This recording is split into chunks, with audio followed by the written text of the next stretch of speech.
Всем привет! Рада видеть вас на моем канале. Сегодня хочу поделиться рецептом очень вкусного и нежного тортика с фундучным заварным кремом, шоколадным бисквитом и вишневым компоте.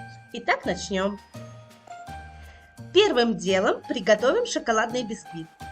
Для этого нужно взбить яйца с сахаром до устойчивой пены.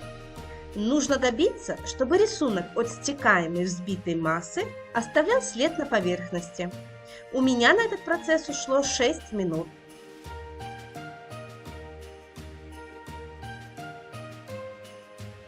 Далее нужно добавить воду и растительное масло и все перемешать.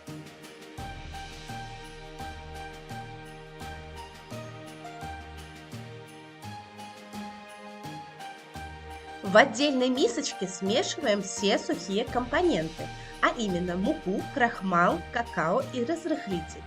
Смешивать лучше венчиком, так легче добиться однородности. Мысленно делим все сухие компоненты на 3 части и начинаем засыпать их в взбитой ранее массе. Перемешивать нужно аккуратно, не торопясь, щадящими движениями при помощи лопаточки, как бы складывая тесто. Это делаю для того, чтобы яичная смесь не осела и осталась воздушной. При этом важно найти баланс при вымешивании любого бисквитного теста.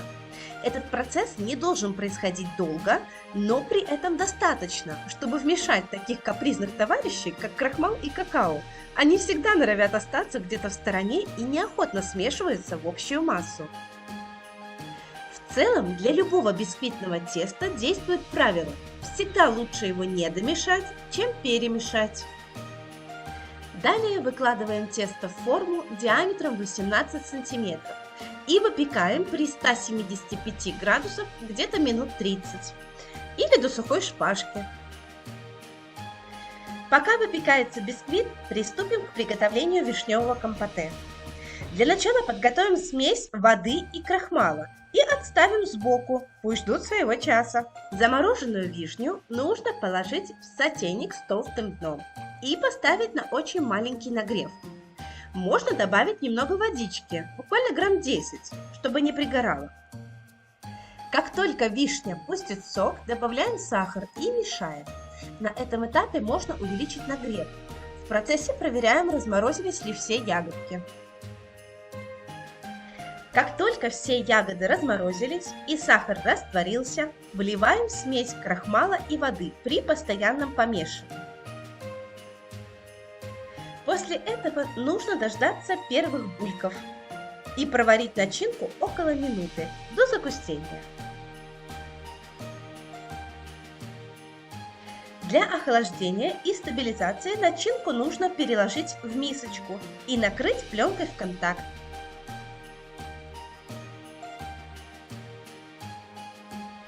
Для фундучного крема нам понадобится фундучная паста. Ее, конечно же, можно просто купить, но качество покупной пасты мне не очень нравится, поэтому я ее делаю сама. Для измельчения ореха понадобится какой-то мощный измельчитель. Кофемолка точно не подойдет, сгорит. Процесс этот очень долгий, так как орех сразу измельчается и налипает на стенки. Приходится часто снимать емкость для измельчения и перемешивать орех ложкой.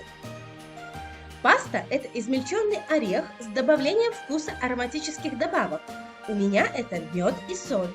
На 70 грамм ореха я беру 1 столовую ложку меда и четверть чайной ложки соли. Чтобы добиться консистенции пасты, орехи должны начать выделять жир и нагреться. Так что не пугайтесь, это нормально, если смесь греется и даже появляется пар из нее. Не забывайте следить за своим прибором. Если он слишком сильно греется, то нужно его обязательно охлаждать и давать ему отдых. И только минут через 10 таких манипуляций, а именно открыть, перемешать ложкой, закрыть, опять молоть, начал выделяться жир и смесь стала более жидкой. На изготовление пасты у меня ушло 20 минут. Теперь приступим к изготовлению фундучного крема. Первым делом нужно замочить быстрорастворимый желатин в воде и отправить в холодильник набухать его минут на 10-15. В отдельной мисочке нужно смешать яйцо, сахар и крахмал. Делать это удобнее венчиком. В другом сотейнике налить молоко и отправить его закипать. Его не нужно мешать, так как оно от этого будет только сильнее испаряться. Просто поставить на огонь побольше и ждать закипания. Как только закипит молоко, его снять с огня и часть влить в смесь с яйцом, тщательно перемешать. Потом еще часть залить и перемешать. Затем смесь с яйцом влить назад в сотейник молоко. Все это нужно делать вне огня. Такие манипуляции, они просто необходимы, чтобы уравнять температуру, и яйцо с крахмалом в итоге не свернулись комками. Полученную молочно-яичную смесь нужно тщательно перемешать и поставить на огонь. Пока смесь находится на огне, ее нужно непрерывно мешать, иначе она пригорит. Как только наш будущий крем стал густеть и появились первые бульки, нужно его проварить еще минуточку и снять с огня. В полученную горячую смесь нужно закинуть желатин и масло, пусть они тают. Далее к заварной основе добавляем фундучную пасту. И нужно эту смесь пробить пару минут блендером или пудром, либо фуд-процессором, как у меня. В итоге получился гладкий, шелковистый, безумно ароматный крем, который нужно перелить в широкую миску, накрыть пленкой в контакт и шоково охладить. Что же это значит? Это значит, что крем нужно поставить в морозилку до его остывания до 5 градусов Цельсия. И только потом уже отправить его в холодильник. Шоковое охлаждение нужно для безопасности, чтобы в креме с яйцом не успело развиться слишком много ненужных микроорганизмов. Но знаю, что много кто это не делает и охлаждает при комнатной температуре. Но тут уж вам решать. Теперь приступим к сборке тортика. Бисквит после выпечки нужно охладить до комнатной температуры, завернуть в пищевую пленку и отправить в холодильник, в идеале на 6-8 часов. Это нужно для того, чтобы он меньше крошился при нарезке. Но так как моим родным очень не терпелось съесть торт, я ограничилась 2 часами.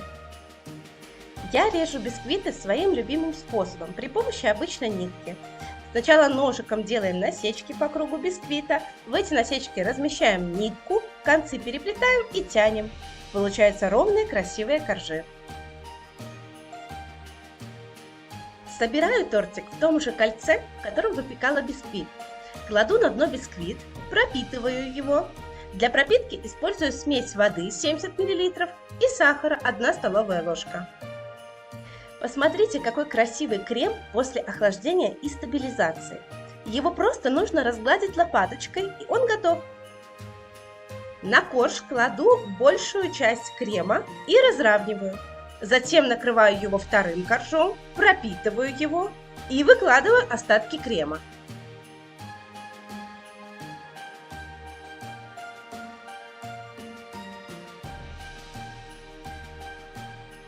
Компоте после остывания получается достаточно густым. Его можно выложить сверху тортика просто ложкой, но мне удобнее делать это при помощи кондитерского мешка.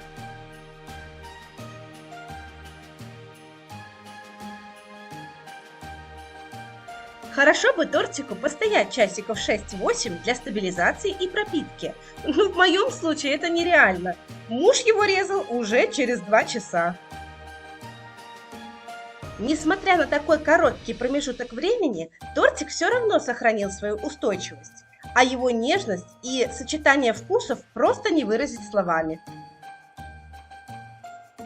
Пробуйте, готовьте, экспериментируйте, и пусть дела на кухне будут для вас в радость.